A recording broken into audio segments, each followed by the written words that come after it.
शुभमंगल सावधान। शेवटी भावाचा लग्न खूप छान प्रकारे संपन्न झालं।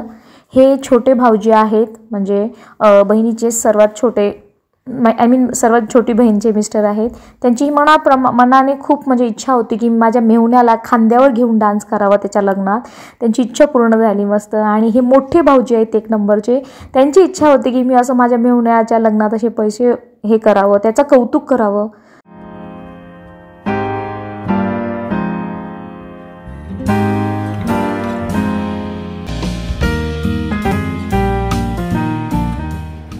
चला, शेवटी तो दिवस उजडला। आज आहे भावाचं लग्न आहे आणि आयुष्यात मी ज्या चुका केलेल्या आहेत ते तुम्ही नका करू। आम्ही हळदी खूप छान प्रकारे एन्जॉय केला, मेहंदी एन्जॉय केला, प्रत्येक जे आहे त्याच्यामध्ये सगळं आम्ही एन्जॉय केलं। कारण कसं असतं, महिलांचं स्पेशली सांगत असते मी, त्यांचं जर मेकअप चांगला असेल किंवा त्यांची साडी मेकअप असं जर सगळे ओके असेल तर ते खूप चांगलं फील करतात, कॉन्फिडंट फील करतात आणि प्रसन्न असतात। नाही तर मग काहीच नाही, मग त्यांचं मूडच खराब होऊन जातं। असं चांगलं वाटावं म्हणून सगळे फंक्शन तर आम्ही घरीच करून घेतलं होतं, जसं तयार व्हायचं आहे तसं। पण स्पेशली लग्नामध्ये चांगलं दिसावं किंवा काहीतरी स्पेशल मोमेंट राहावं। कारण मी माझ्या लग्नात तरी पार्लरमध्ये मेकअप नव्हतं केलेलं, इवन मी फेशियलसुद्धा केलं नव्हतं। फेशियल, ब्लीच, स्क्रबिंग काहीच केलं नव्हतं, कारण माझ्या पप्पांना अजिबात आवडत नव्हतं। तर माझी अशी इच्छा होती की माझ्या भावाच्या लग्नात तरी कमीत कमी मी सगळ्या गोष्टी करून घ्यावं जे मी माझ्या लग्नात केलेलं नाही आहे। म्हणून आम्ही सगळ्या बहिणींनी डिसाईड केलं की आम्ही पार्लरवालीला बोलवणार आहे, म्हणजे तिच्याकडून मेकअप करून घेणार आहे। पण ते काय माहिती प्रॉब्लेम कशामध्ये झाला का पार्लरवालीच्या प्रोडक्टमध्ये झालं। कारण आम्ही जिकडे बसलो होतो, जिकडे आमची रेडी रूम आम्ही तयार व्हायची आमची रूम होती, ते रूम खाली जेवण स्वयंपाक करत होते लग्नाचं। आम्ही आता सध्या मंगल कार्यालयामध्ये झालेले, सकाळी सकाळी आम्ही आले इकडे। मंगल कार्यालयामध्येच नाश्त्याची आणि चहाची सोय होती, म्हणून घरात फक्त आंघोळ केला आणि तसंच गाऊनवरती आम्ही इकडे आलो होतो मंगल कार्यालयामध्ये। 8:30 काहीतरी 8-8:30 वाजले होते। मग इकडेच सगळ्यांसाठी जे घरचे आहे घरात नाश्ता करत बसले की मग वेळ होऊन जातं, म्हणून मंगल कार्यालयामध्येच मस्त उपमा बनवलं होतं आणि चहा उपमा सगळं इकडेच आम्ही नाश्ता केला सगळ्यांनी। मग आम्ही मेकअपसाठी तयार झालो आणि इकडे आता नवरदेव आम्ही नवरीला आंघोळ वगैरे घालता आहे। मग आम्ही जिकडे लग्नाचा स्वयंपाक करत होतो त्याच्यावरच आमची रूम होती। मग ते लग्नाचा स्वयंपाकाचा सगळं फोडणीचा वास किंवा त्याचा वाफ गरमीचा त्याच्यामुळे मेकअप मेल्ट झालं, किंवा मला खूप घाम सुटत होतं त्याच्यामुळे झालं, किंवा त्यांचे पार्लरवाले जे आहेत त्यांचे प्रोडक्ट खूप जुने होते, एक्सपायर झालेले होते। असं काय माहिती नाही की काय रिझन, पण मेकअप अजिबात मला पसंत आलं नाही, कोणालाच पसंत आलं नाही। आता तसं आम्ही मेकअप करून घेतलं आणि त्यानंतर आता भावाची एंट्री झाली, त्यांना आंघोळ घातलं। ज्याची प्रथा वेगळी असते। नवरदेव तिकडं होतो, गुगुळ वगैरे काढलं होतं जे मागच्या व्हिडिओमध्ये तुम्ही पाहिलं। तर त्या रात्री हळद गुगुळ वगैरे सगळं देवकार्य करून तिकडंच होतो तो। सकाळी नवरा आणि नवरी त्यांना इकडे आमच्याकडे लग्न होतं म्हणून इकडं बोलवलं गेलं। इकडं आणून परत त्यांना आंघोळ घालतात, जसं तुम्ही व्हिडिओमध्ये पाहिलं। नवरा नवरी एकमेकांना आंघोळ घालतात, असं इतर सगळे 5-6 मिळून आंघोळ घालतात त्यांना।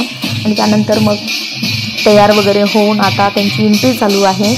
कसं असतं ना, लग्न म्हणजे एक स्वप्न असतं, प्रत्येकाचं एक स्वप्न असतं, कोणी सांगतं कोणी सांगत नाही असतं की आपलं लग्न असं व्हावं, शाही थाटात व्हावं, आपण असं करावं तसं करावं, म्हणजे असं एक रॉयल फिलिंग येत असते की एकमेकाच्या हातात हात घालून मग आपण अशी एंट्री व्हावी अशी तशी। त्याच्याप्रमाणे माझ्या भावाचं काहीच हौस राहिलेलं नाही आहे, कारण सगळं त्यानं इच्छेप्रमाणे एकुलता एक भाऊ, एकुलता एक मुलगा माझ्या वडिलांना, आणि त्यापैकी 3 भाऊजी जे हौस मौस करणारे, जसं स्टार्टिंगमध्ये तुम्ही पाहिले सगळे हौशी।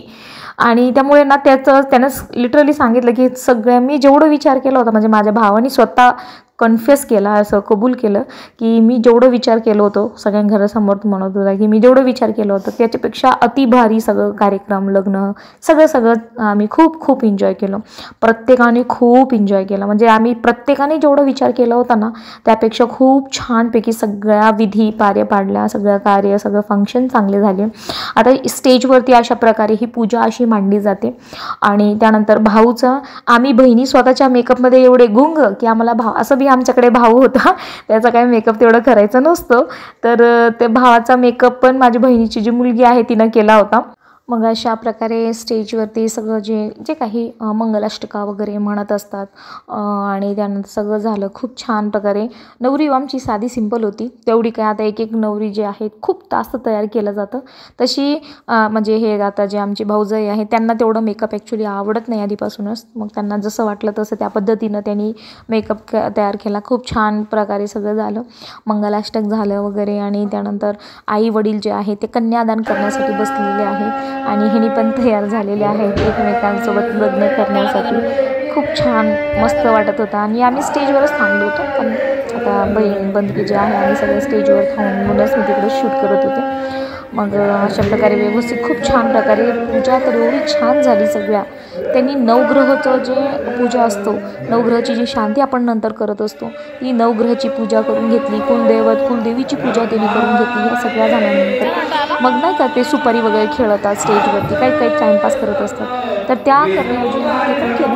पण त्या व्यतिरिक्त आम्ही लवकरात लवकर महाराजांना सांगून, आणि महाराज आमच्या फॅमिलीचेच आहे, ओळखीमधलेच आहेत ते. मग त्यांच्याकडून लग्न वगैरे सगळं झालं, फोटो काढले गेले, पाहुणे गेले, थोडे होते थोडे राहिले. मग त्यानंतर जेव्हा वेळ मिळाला त्यावेळेला आम्ही नवग्रहाची पूजा करून घेतली, हवन करून घेतलं. स्पेशली म्हणल्यावर जेवढे ग्रह आहे ते शांत झाले. हे माझे नणंद वगैरे आले होते, त्यांच्यासोबत जेवढे फोटो मला मिळालेले आहेत, कारण मोबाईल माझ्या हातात नव्हतं त्यावेळेला जेव्हा मी स्टेजवर होती. कारण मी प्रत्येकाला सांगत होते की तुम्ही हे व्हिडिओ काढा, ते व्हिडिओ काढा, आपलं कामच आहे ना आता यूट्यूबर म्हणून माझ्या हातामध्ये मोबाईल नव्हता. पण जितकं मला व्हिडिओ मिळाले, जितके मला फोटो मिळाले ते मी या व्हिडिओमध्ये अपलोड केलेलं आहे. परत आता आमचे लग्नाचे फोटो खूप छान आलेले आहेत, तर ते पण फोटो तुमच्यासोबत मी नक्की शेअर करणार आहे. आता सध्या माझ्याकडे ते फोटो नाही आहे, पण आल्यावर मी नक्की तुमच्यासोबत शेअर करणार. आता हे बघा, ही हवन आहे बघा, इतक्या सुंदर प्रकारे पूजा झाली ना. नवग्रहाची पण पूजा त्यांचा जे नवीन संसार आहे ते सुरुवात होण्याआधीच त्यांनी नवग्रह शांत करून घेतले, जेवढे काही ग्रह आहेत. आता हे सगळं झाल्यानंतर आता इकडं सप्तपदीची आमची तयारी आहे. म्हणजे नाही का नवरा बायका, आता तुम्हाला माहिती असेल तेवढं डिटेलमध्ये सांगायची गरज नाही. कळश पूजा करून घेतली. ही कळश पूजा वेगळी आहे, ती आधी जेव्हा कन्यादान वगैरे करत होता ती पूजा वेगळी होती. ही कळश पूजा म्हणून सत्यनारायण पूजा किंवा इतर पूजा म्हणा, गणपती बाप्पाची पूजा ती वेगळी झाली. परत हवन, नवग्रहाचं हवन ते वेगळं झालं, कुलदेवीचं वेगळं झालं. आणि त्यानंतर सप्तपदीची ही पूजा म्हणजे नवरा आणि नवरी एकमेकाला 7 वचन देत असतात आणि एक वचननुसार जे आहे ते सुपारी हे करत असतात.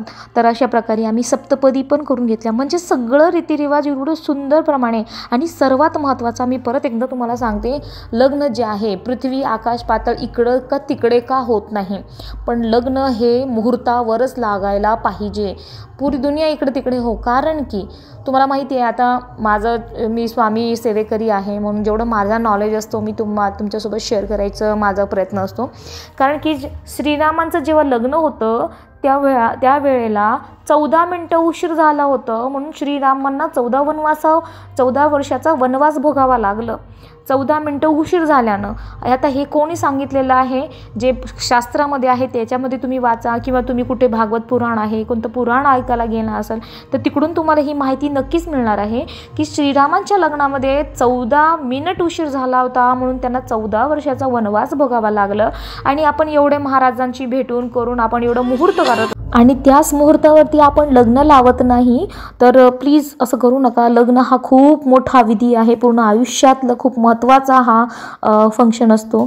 तर काहीही अडचण असो पण लग्न हा मुहूर्तावर लागायलाच पाहिजे. आणि तेवढं माझे पप्पा खूप विचार करतात त्या बाबतीत, म्हणून त्यांनी स्ट्रिक्टली सांगितलं होते, नवरी तयार हो किंवा न हो तसंच यावं, लग्न लावावं, परत मेकअप का करणं होत नाही नवरीला किंवा नवऱ्याला, जे पण काही उरलं असेल तर, पण लग्न मुहूर्तावर लागायला पाहिजे. म्हणून आम्ही खूप प्रयत्न केला आणि लग्न झालं पण खूप छान प्रकारे सगळं ग्रह शांती केलं. कुलदेवीची पूजा झाली, कुलदेवतेची पूजा झाली, नवग्रहांची पूजा झाली, सप्तपदी झाली, खूप छान हवन झालं, मस्त झालं एकदम.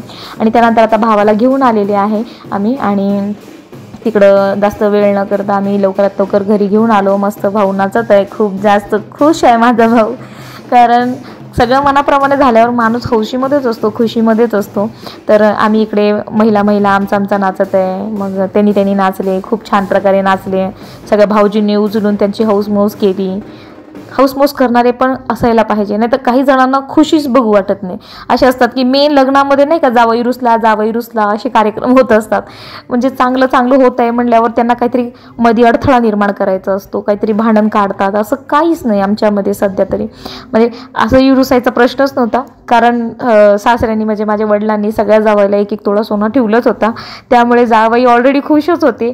सगळ्यांना कपडे लत्यासाठी 11,000 प्रत्येक मुलींना 11,000 रुपये कपडे घेण्यासाठी, परत एक एक तोळा सोना, परत त्यांच्या घरच्यासाठी जे शाल किरगोणी फंक्शन सगळं मनाप्रमाणे खूप छान प्रकारे सगळं झालं. म्हणून मुलगी काय जावई काय कोणीच नाराज नव्हतं, सगळे खुशीमध्ये एकदम आनंदामध्ये.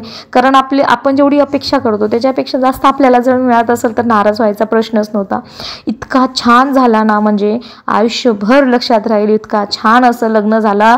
कोणाची किरकिरी नाही, कुरकुरी नाही. एक लग्न असे असतात ना, खूप छान प्रकारे झालं. मिरवणूक पण खूप छान झाली. आणि आता आमचे भाऊजाई जे आहेत ते येत आहेत मध्ये.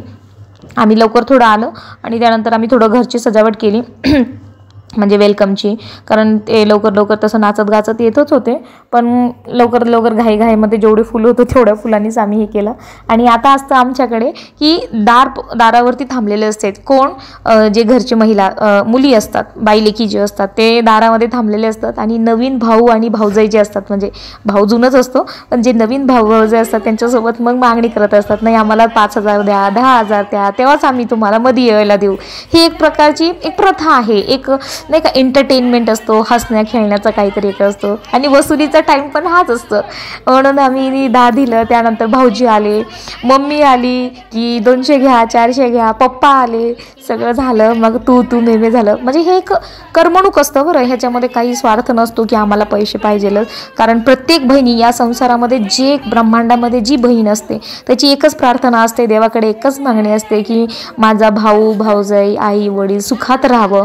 तिला पैसा कोणाचा लागत नाही, भाऊ वडिलांचं काहीच लागत नाही तिला. तिच्या मनात फक्त एकच असतं की माझे माहेरचं सुखात राहावं, चांगलं राहावं, आनंदात राहावं. पण ही एक असते एक करमणूक. म्हणून आम्ही हे बघा आमचे भाऊजी पण आले पटवायला. आता नात्याने जर बघायला गेलं ना तर भाऊजीची ती लेकच लागावं. म्हणजे जे भाऊजाई आहे ना आमची, ती माझे भाऊजी आहेत ना, भाऊजीच्या चुलत भावाची मुलगी आहे. म्हणजे तसं बघायला गेलं तर जे माझे 1 नंबरचे हे सर्वात मोठे भाऊजी आहेत मुंबईचे, त्यांची ती मुलगीच लागावी. मग आता ते मधात आले, 500 घ्या, 200 घ्या असं म्हणून ते सगळं देत आहे.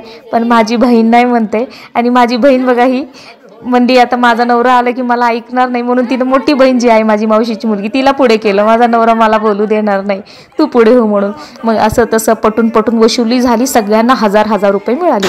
म्हणजे आम्ही 3 सख्या बहिणी होत्या आम्ही, आणि 2 आमचे मावशीच्या मुली होत्या. हे बघा ही एक हिरवी कलरची साडी सर्वात मोठी मावशीची मुलगी, आणि जे 2 मोठ्या मावशी आहेत मम्मीपेक्षा त्यांना एक मुलगी आहे, ते 2 आणि आम्ही 3, अशा सगळ्यामध्ये 1,000 रुपये म्हणजे 5,000 रुपये आम्हाला मिळाले. आम्ही सगळ्यांनी वाटणी करून घेतलं, 1,000 रुपयाची अशी वाटणी आम्ही करून घेतली. आता हे घरी आले, देवांची प्रार्थना म्हणजे पाया वगैरे पडायला लावले नवीन जोडपला. आणि त्यानंतर आता पुढचं गेम आपण बघूया नेक्स्ट व्हिडिओमध्ये की नवरा नवरीचे काय म्हणजे लग्न झाल्यानंतर काय खेळ असतात, ते सुपारी फोडणं किंवा ते हंड्यामध्ये नाही का शोधणं, ते सगळं खेळ आता पुढच्या व्हिडिओमध्ये मी अपलोड करणार आहे. नक्की बघा पूर्ण सगळ्या व्हिडिओ. आता हे घटरोट्या म्हणलं जातं, म्हणजे लग्न झालं ना की शिदोरी ज्याला म्हणलं जातं, शिदोरी किंवा घटरोट्या, ते भाऊजाई येताना घेऊन येतात ते इकडून. मग आता आम्ही बाईलेकी आहे ते सगळं पूजा वगैरे केली त्याची. आणि त्यानंतर आपण उघडून बघतो की पिठामध्ये काय ते दिलेलं असतात, कशामध्ये काय हळद कुंकू, कशामध्ये सुपारी इलायची असे टाकलेले असतात. मग आता त्यांनी लाडू दिलेले आहेत आणि जे देवाची दिलेलं आहे आणि करंडा दिलेला आहे.